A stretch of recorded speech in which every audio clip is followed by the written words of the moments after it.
Kinumpirma din ng asawa ni Ong at ng kanyang partidong Aksyon Demokratiko ang pag-atras ng doktor.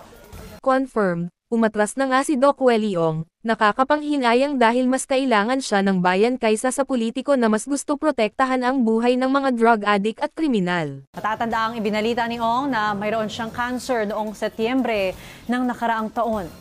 Tumakbo si Ong pero hindi pinalad sa vice presidential race noong halalan 2022. Kung sakali itinuloy ni Doc ang pagtakbo, iboboto mo ba siya?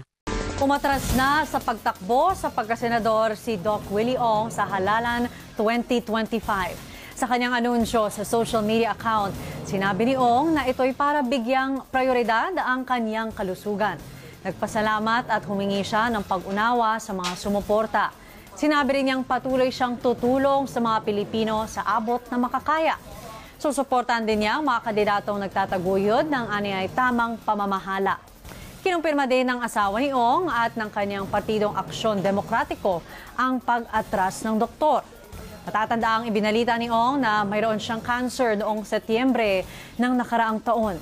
Tumakbo si Ong pero hindi pinalad sa vice presidential race noong halalan 2022.